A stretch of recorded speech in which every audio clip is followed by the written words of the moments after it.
नेपाल के रिश्ते के बीच में वही जो पुराना नक्शा विवाद था उसको दोबारा स्टार्ट हो गया है। एक्चुअल गवर्नमेंट पे इस चीज का डिसीजंस के असर गवर्नमेंट पे जरूर देखे जाते हैं, इंटरनेशनल रिलेशन पे भी इसका काफी असर देखा जाता है। नेपाल पहले तो मोनार्की था, यहाँ राजतंत्र हुआ करता था, बाद में नेपाल में कभी लोकतंत्र आया, फिर चेंजिंग होती गई, फिर संविधान बना, कई सारी चीजें हुई।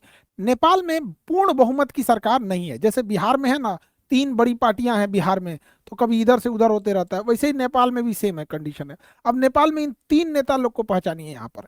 ये हमारे शेर बहादुर दहुआ साहब, ये इंडिया के फेवर में, मतलब इनके साथ रहते तो इंडिया से रिलेशन ठीक रहता है। और ये हमारे केपी शर्मा ओली साहब है, केपी शर्मा ओली, ये चाइना का फेवर करते हैं ज्यादा। इनका है पूरा चाइना, प्रो चाइना है, ये प्रो इंडिया है दहुआ साहब।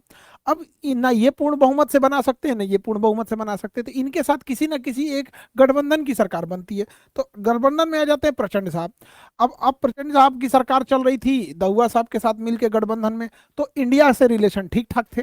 अभी यहाँ से गठबंधन टूट के प्रचंड साहब की गठबंधन हो गई है केपी शर्मा ओली साहब के साथ, तो अभी वो प्रो चाइना होते जा रहे हैं लोग। तो ओली साहब शुरुआत से ही प्रो चाइना है। आखिर इसके बीच में ये भूमि विवाद क्या है, और ये बहुत बड़ा इशू नहीं है, बट इसको ना एक वहां पर अमूमन लोकतंत्र की एक खराबी क्या होती है कि जब दो, एक मेजॉरिटी और माइनॉरिटी के बीच में जब भेदभाव होता है, तो मेजॉरिटी और माइनॉरिटी में तो कई तरह की गवर्नमेंट की आइडियोलॉजी चलती है।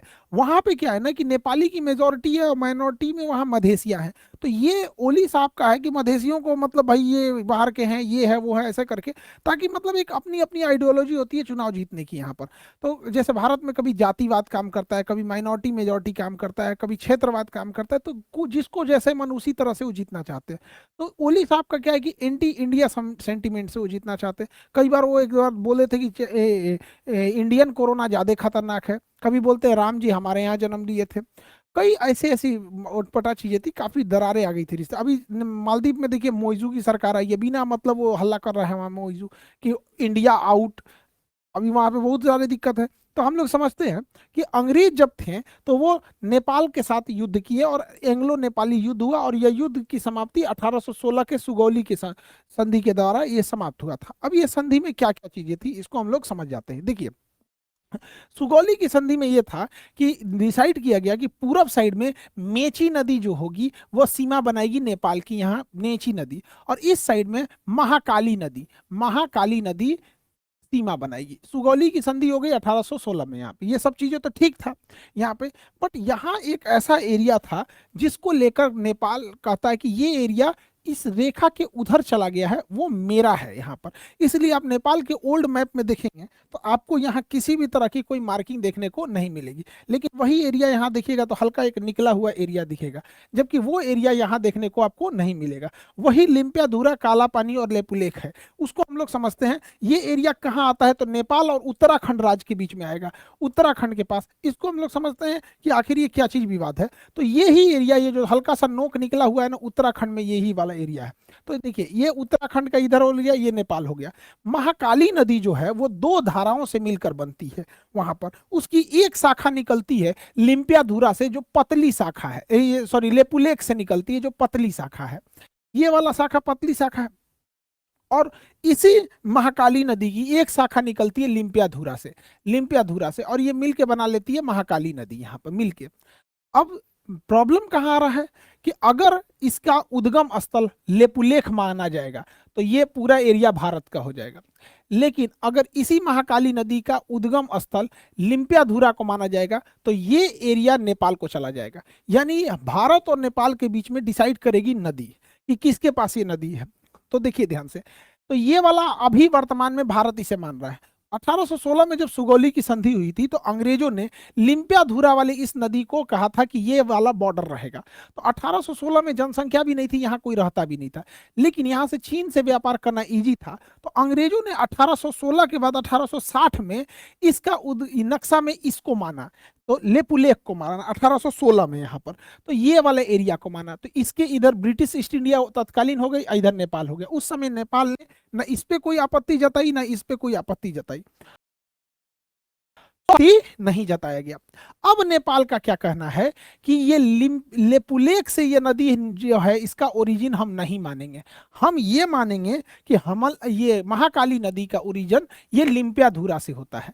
अब अगर इसे नेपाल मान लेगा लिम्पियाधुरा से हो रहा है, तो लिम्पियाधुरा बीच में एक जगह पड़ता है काला पानी, और ये जगह पड़ता है आपका लेपुलेख।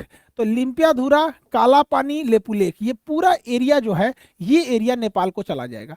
अब इसको ओली साहब राष्ट्रीय मुद्दा बना के चुनाव में कुछ फायदा चाहते हैं। लोकतंत्र की एक ये खराबी हो जाती है ना कि इलेक्शन जो होता है, पार्टी पॉलिटिक्स हमेशा से देश के ऊपर में अनमेच्योर देशों में देखा गया है। जैसे इंडिया में भी देखिएगा ना, तो इलेक्शन में ना 140 करोड़ लोग रहेंगे यहाँ पे भारत में, कोई तारीफ कर रहा है किसी एक पार्टी की, बुराई कर रहा है किसी एक पार्टी की। अरे यार, तुम लोकतंत्र में इसलिए बने हो, राजा हटा के इसलिए बनाया गया था कि कौन सी पार्टी ज्यादा स्कूल खुलवाई, किस पार्टी में यूनिवर्सिटीज ज्यादा है ना। मतलब हम लोग किसी एक पार्टी के समर्थक और दूसरे पार्टी के कट्टर विरोधी हो जाते हैं। और ये लोकतंत्र के नए नवेले लोकतंत्र, जैसे हम लोग का तो 100 साल भी नहीं हुआ है एक देश के लिए, 100 साल काफी कम टाइम होता है यहाँ पे, तो मेच्योरिटी कम रहती है। तो हमेशा से आप देखेंगे ना, तो व्यक्तिगत मतलब कोई किसी का कुछ खास डिमांड ही नहीं रहता है। इसीलिए देखिएगा भारत में धरातल स्तर पर सरकार बदलने से कोई खास फर्क देखने को नहीं मिलता है। पहले भी सड़क नाली मोहल्ले अच्छी शिक्षा इस सब के लिए लड़ रहे थे, आज भी वही लड़ रहे हैं। तो यही बात वहां नेपाल में भी है, वो इसी को मुद्दा बना रहे हैं। और वो अगर लेपुलेख की जगह लिम्पियाधुरा हो गया तो ये नेपाल को चला जाएगा यहाँ पे। तो यही विवाद है, यही एक्स्ट्रा एरिया आ जाएगा। हालांकि यहाँ एरिया में कोई रहता नहीं है, लेकिन भारत के हिसाब से देखिएगा तो ये कोना काफी जरूरी है, क्योंकि इसी पास पहाड़ थोड़ा सा डाउन है और यहाँ से नेपाल में चाइना जाया जा सकता है। और यहाँ हमारा कैलाश पर्वत है, यहाँ पे कैलाश मानसरोवर, वहाँ हमारा बहुत बड़ा तीर्थ स्थल है, शंकर जी का वो मुख्य स्थान कैलाश पर्वत ही है यहाँ पे। तो हमारे लिए ये स्ट्रेटेजिक रूप से जरूरी है। तो नेपाल और भारत के बीच में ये टेंशन बना हुआ है, यही वाला एरिया। हालांकि भारत और नेपाल को इसे सार्वजनिक मुद्दा न बना के एक टेबल पे बैठ के समझ जाना चाहिए कि अगर ये एरिया नेपाल का भी रह जाता है,